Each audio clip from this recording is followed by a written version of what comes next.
Holy you're in the Champions League final, Callum Hudson-Odoi, an FA Cup final in Wembley against Leicester City, a Champions League final in Istanbul against Manchester City.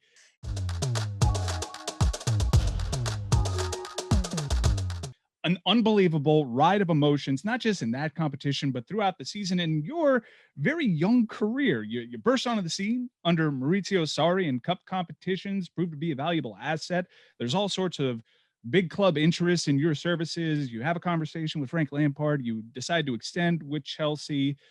Bouts with fitness and injuries and adversity. And then Thomas Tuchel brings you in and leans on you very early on in a new position. What can you describe over? It's been a crazy couple of years here at Chelsea. Chaos and trophies. That's what the old adage is. How can you describe just the last couple of years wearing that blue shirt? Yeah, I definitely feel like it's been a roller coaster. Definitely. I feel like obviously there's been a lot of ups, there's been downs as well. But at the end of the day, I've got to take everything as a stride and take it on as a learning curve. I think that everything that I do is got to be taken positively. I think to myself that any situation that happens, whether it is good or bad, I just want to take it positively and try and move on from it. So yeah, I think that it's been a crazy 2 years, but I've enjoyed every moment of it. I think like it's always a different learning thing for me, especially playing a new position as well, which is nice to find out something new about it and trying to adapt to and try and play in that position as well, which is nice for me. But as I said, I'm enjoying it. As I said, enjoying the football right now in the Champions League final. So in the FA Cup finals also, it's nice feelings to think about and to know that we're in it and we have to try and win it.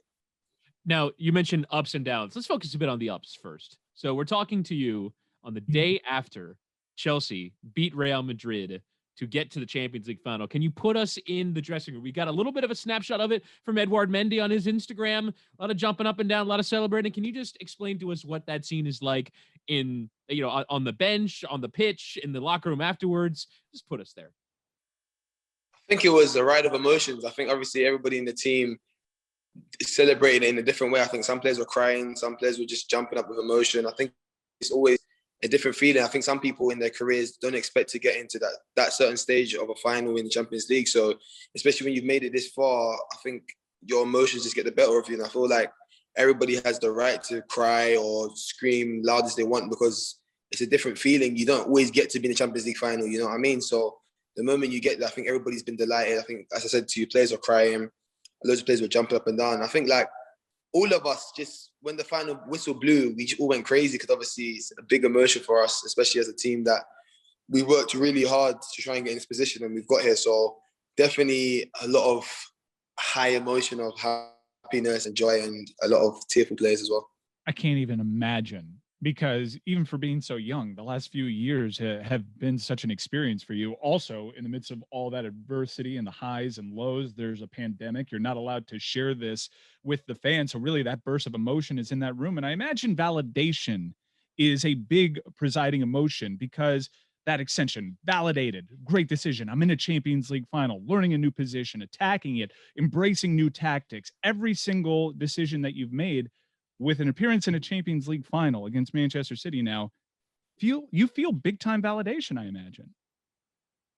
No, I'm obviously, you feel very humbled and honoured to get the opportunity to even play the games when you play them. I think to myself that every opportunity I get, I'm always blessed and honoured to get the opportunity to play. So when I do play, I try and give it my all every game and try and obviously, you always try your best to help the team as much as possible to win the game, or you try and contribute if either it's a goal and assist to try and help the game, making that decisive tackle to win the game, you know what I mean? So especially as a team, I feel that we're obviously very humbled in a way to know that we're in the Champions League final, FA Cup final, we're in the top 4 for the Premier League. So right now, all of us, to say myself as well, are just honoured to get the opportunity to keep playing, keep working hard, keep showing the fans that we're fighting as much as we can for the club to try and win as many trophies as we can. And we're all, as I said, delighted to be playing games and being in finals. I think that's what all this meant for. I think, especially in European competitions, you want to be making finals. You want to be playing in the biggest stages in front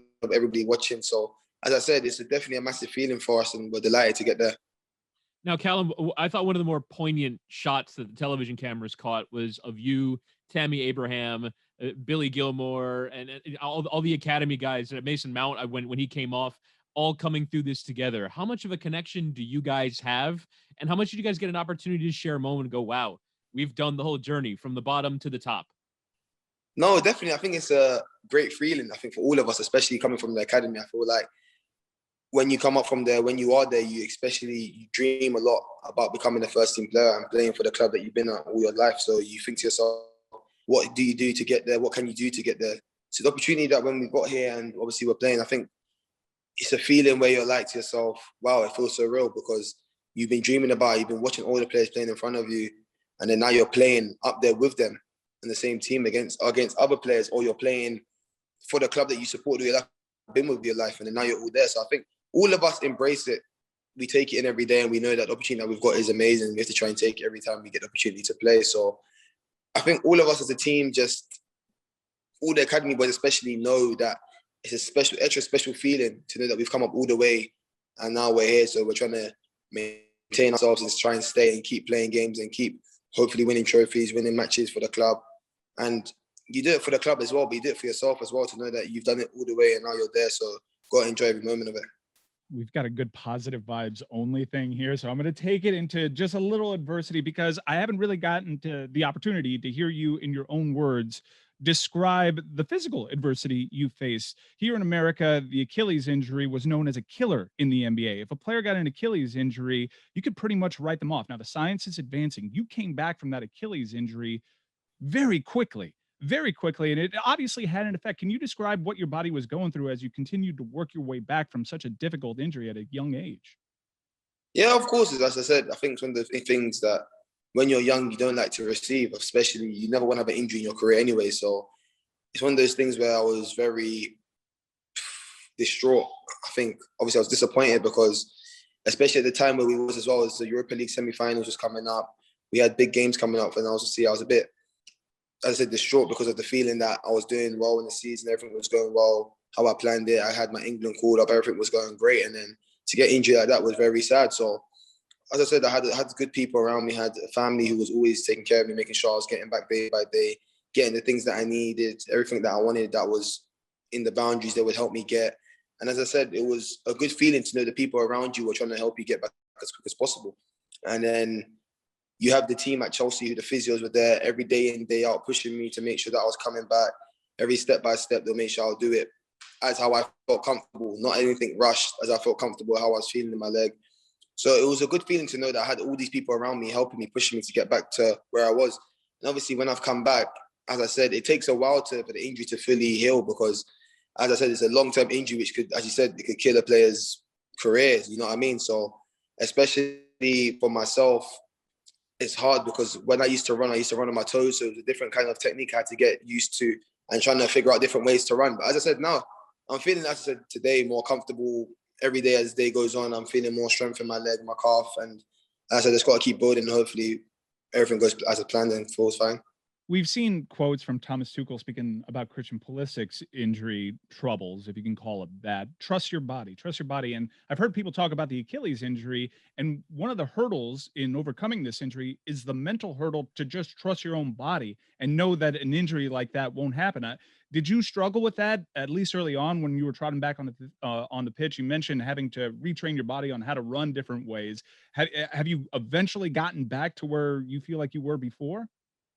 No, definitely. I feel like at the start, when I first came back, I felt like I had a lot of thoughts in my head thinking, am I going to be the player that I was? Am I going to run the same? Am I going to be able to dribble players, be explosive as I used to be?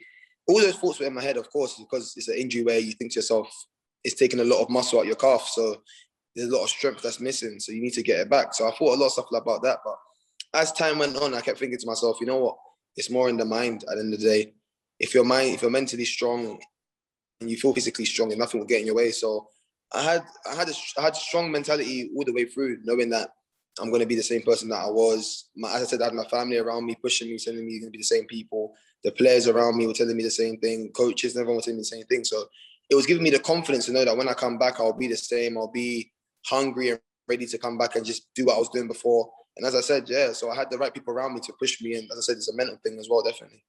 Do you feel like you might have even evolved or gotten better as a result? Because if you're kind of going along one path that relies on your body being physically perfect, then you just kind of pursue that path. But do you almost have to adjust a little bit for the fact that maybe your body isn't exactly the same until you get to that full fitness, and maybe you developed a greater tactical sense or different skills to kind of help you grow? Yeah, definitely. I think obviously when my injury came, it was a different thing. I had to try and adjust.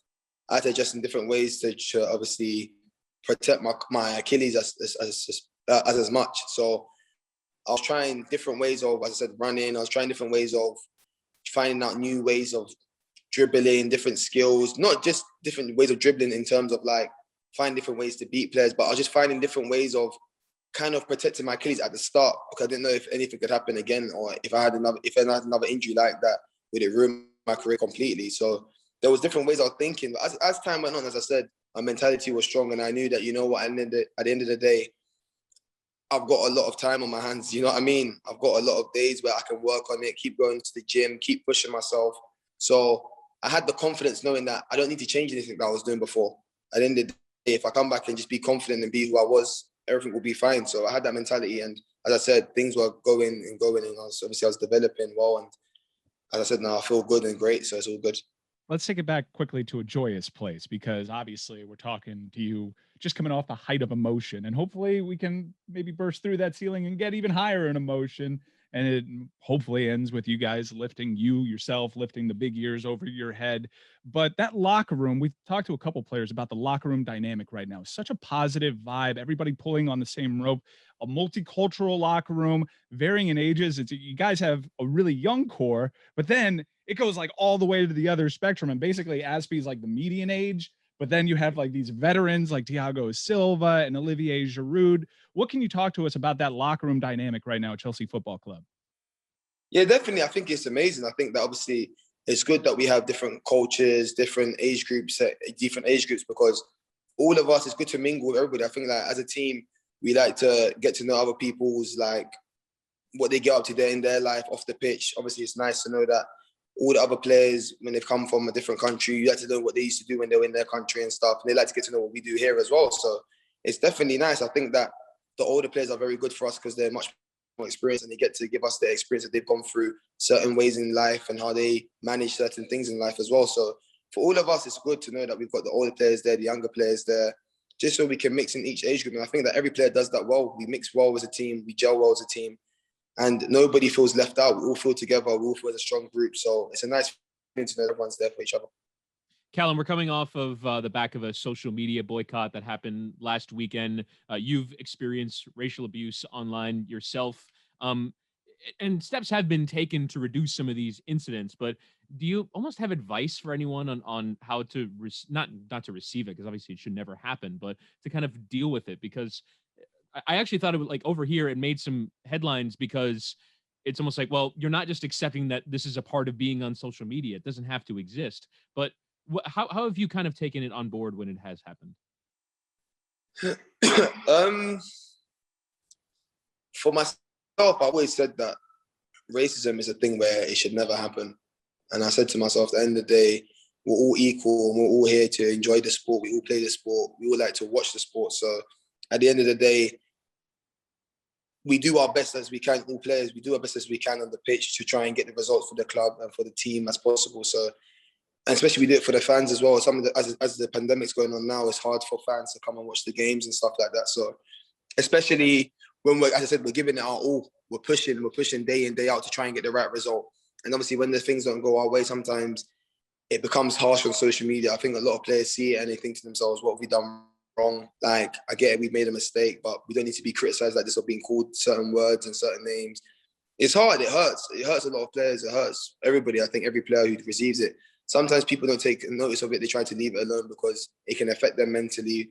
But as I said, I think the boycott thing that happened was good. I think that social media people on social media need to understand that everybody's trying to take this seriously and trying to understand that we don't want this in the game. We don't want it in, not just in football, but in all parts of life, you know what I mean? So I think that all of us are trying our best to try and get out of sport as soon as possible, out of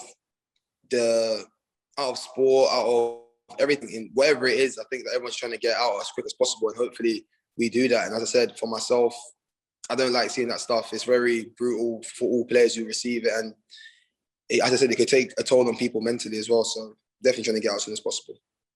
They're not just Titans on the pitch, they're real people. And I think over the last few weeks across the pond, we've seen the power that supporters bases have.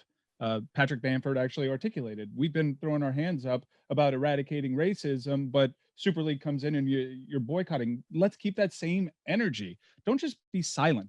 That doesn't necessarily make you a good person. Call it out. I'm not telling you to get in a Twitter argument with somebody. Report things. We need to eradicate this together. Let the social media companies know. They have to do a better job with it, because I know that Chelsea offered counseling here. I can't even imagine what that must be like, especially for a younger player growing as an individual, maturing as a young man, and having to deal with the weight of that crest on your shirt. It's got to be a lot, Callum.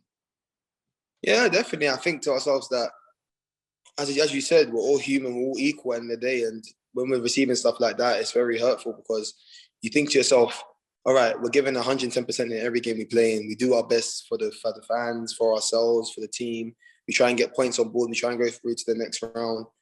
But for example, if it doesn't go our way, things get turned onto the players so quickly, and it hurts, because we're like, okay, we've done our best, but if we didn't get the result, we apologize and we go again the next game. So, of course, it's definitely a thing where we've tried our best. We're trying our best to get out of the game, and we've always said that anything that happens between the racism, hopefully, whoever has been given the abuse should get punished for it as well, and hopefully stuff like that happens as soon as possible. So, as I said, we're just trying our best to try and get the result for the fans, for the team, for ourselves, and obviously do our best that we can.